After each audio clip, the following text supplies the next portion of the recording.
जी में आए करे। सरकार फरमाते ये जन्नत ही में जाएगा, कुछ भी करे जन्नत ही में जाएगा। जिसको अल्लाह के रसूल ने ये गारंटी दी हो कि उस्मान कुछ भी करे जन्नत ही में जाएगा, वो उस्मान गनी जब कब्रों पर खड़े होते थे तो इतना रोते थे, इतना रोते थे, ऐसा लगता था जैसे आपकी जान ना निकल जाए। लोग कहते थे अमीरुल मोमिनीन आप कयामत का जिक्र सुनकर उतना नहीं रोते जितना आप कब्रों को देख करके रोते हैं। तो उस्मान गनी फरमाते हैं कब्र आखिरत की पहली मंजिल है, कब्र आखिरत की पहली मंजिल है। अगर इंसान का मामला यहाँ दुरुस्त रहा तो आगे के सारे मामला दुरुस्त रहेंगे, और इंसान यहीं पर नाकाम हो गया तो आखिरत में नाकामी ही नाकामी का मुंह देखना होगा। मेरे प्यारे आका सल्लल्लाहु अलैहि वसल्लम के गुलामों, आइए अब थोड़ी देर जरा कब्र की सैर करते हैं। आपने बागों की सैर तो की होगी, आपने शहरों की सैर तो की होगी, आओ जरा तसव्वुर की दुनिया में हम थोड़ा कब्रों की सैर कर लेते हैं। ये कब्रें क्या है? अल्लाह अल्लाह, ये कब्रें वो हैं जहां रिश्तेदारियां नहीं देखी जाती, जहां इंसान के चेहरे नहीं देखे जाते, जहां इंसान की खूबसूरतियां नहीं देखी जाती, जहां इंसान के हुस्न नहीं देखे जाते। अल्लाह अकबर, कब्र में तो छोटी छोटी बातों पर भी अजाब दिया जाता है।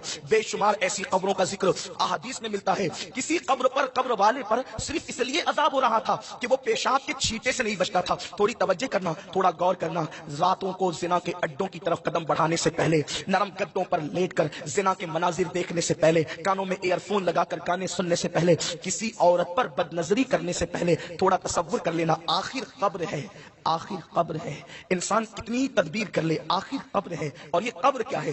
कब्र कैसे कैसों को दबाती है, कैसे कैसे। मैं और आप तो कोई शुमार ही नहीं, अपनी तो कोई हैसियत ही नहीं। मैं थोड़ी सी एक हदीस पर आप सबकी तवज्जो चाहता हूँ, बड़ी मशहूर हदीस है, सिहा में मौजूद है, उस पर आपकी तवज्जो चाहता हूँ। और आपने उसको किसी दूसरे बाब के अंदर सुना है, मैं उसको किसी दूसरे बाब में जिक्र करना चाहता हूँ, और आप सबकी तवज्जो। हम सोचते हैं अल्लाह करीम है यार, कब्र में क्या होगा, बल्कि हम तो शेर पढ़ते हैं ना, कब्र में लहराएंगे हश्र चश्मे नूर के। मैं भी पढ़ता हूँ, आप भी पढ़ते हैं, लेकिन याद रखना ये शेर पढ़ने के हक उनको थे जिनकी तहज्जुद भी फौत नहीं होती थी। ये शेर पढ़ने के हक उनको थे जिन्होंने जाने तो दे दी मगर सुन्नतों के खिलाफ अमल नहीं किया। ये शेर पढ़ने के हक उनको थे, अल्लाह अकबर, जिनकी निगाहें कभी नहीं उठी। जानते हैं जिस इमाम ने ये शेर कहा ना, कब्र में लहराएंगे ता हश्र चश्मे नूर के, जलवा फरमा होगी जब तलात रसूलुल्लाह की। उस इमाम के तकवे का हाल ये था कि खुद के शहर का बाग उन्होंने सारी जिंदगी नहीं देखा। एक मरतबा जबलपुर से वापस होते हुए अपने घर जा रहे थे, स्टेशन पर उतरकर घर जा रहे थे, तो अचानक नजर पड़ गई। तो मौलाना ईदुल इस्लाम अब्दुल सलाम से खत में जिक्र करते हैं, चलते चलते बरेली के बाग पे नजर पड़ गई। जिसने कभी बाग को भी कसदन नहीं देखा,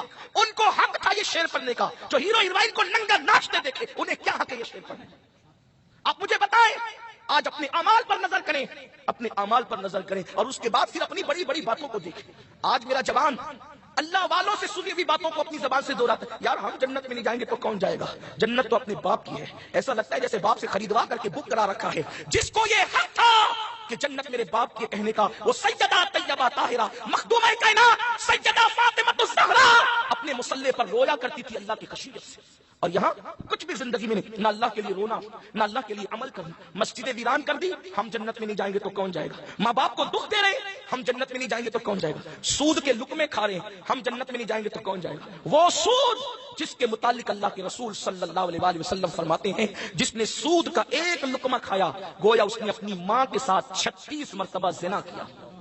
एक लुकमा सूद का, घुमा फिरा कर सूद के धंधे चल रहे हैं। मौलाना को कन्विंस किया जाता है, नहीं मौलाना इसका रास्ता ऐसा नहीं ऐसा है। कुदरत ने जिन रास्तों को बंद कर दिया है, दुनिया का कोई इंसान अब उस रास्ते को खोल नहीं सकता, और जो खोलने की कोशिश करे वो सिरात मुस्तकीम पर रख नहीं सकता।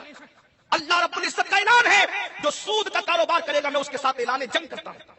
सूद के धंधे करने वालों, मोहल्ले के पहलवान से लड़ने की औकात नहीं है। अल्लाह ने उनके खिलाफ जंग का ऐलान किया है जो सूदी कारोबार करते हैं। बताओ, अल्लाह जिससे जंग का ऐलान करे, कोई अल्लाह से मुकाबला करने की ताकत रखता है? कोई अल्लाह से माज़अल्लाह मुकाबला करने की हिम्मत कर सकता है? वल्लाह तल्ला बिल्लाह कभी नहीं। अल्लाह के मुकाबले पर कोई क्या है, किसी की औकात क्या? किसी ने खुदा होने का दावा किया, अल्लाह ने लंगड़े मच्छर से उसको हलाक कर दिया। नहीं देखते फिरौन का अंजाम कि उसको अल्लाह ने दरिया में गर्क कर दिया? नहीं देखते बख्त नस्र का अंजाम कि अल्लाह अकबर कुदरत ने उसे कैसे हलाक किया? नहीं देखते शद्दाद का अंजाम कि अल्लाह अकबर खुद की बनाई हुई जन्नत में कदम न रख सका। इसलिए कुदरत को चैलेंज मत करो, दुनिया चंद दिन की है। इस चंद दिन की दुनिया के चक्कर में अल्लाह को नाराज मत करो। हलाल कमाने वाले अपना माल कबर में नहीं ले गए, हराम कमाकर हम क्या अपना माल कबर में ले जाएंगे? झूठ बोलकर कारोबार मत करो, मत करो धोखा देकर कारोबार, सब दुनिया में रहेगा। बाल बच्चे हौज मौज करेंगे, वारिसीन मौज मस्ती करेंगे। अब तो लोग इतने बेवफा है, मुर्दा बाप की कबर पर जवान बेटा फातिहा पढ़ने भी नहीं आता। अरे कबर पर आकर फातिहा पढ़ना तो दूर की बात है, बेटा तो बाप के लिए मगफिरत की दुआ भी नहीं करता। अब तो लोग फातिहा के लिए भी तरस रहे हैं, लोग दूसरों का भला चाह रहे हैं। کوئی کہتا ہے انسان خود غرض ہو گیا، میں کہتا اللہ کرے انسان خود غرض ہو جائے. اگر انسان خود غرض ہو جاتا تو کم از کم بچوں کے لیے حرام دولت کما کر کے اپنی آخرت خراب نہ کرتا.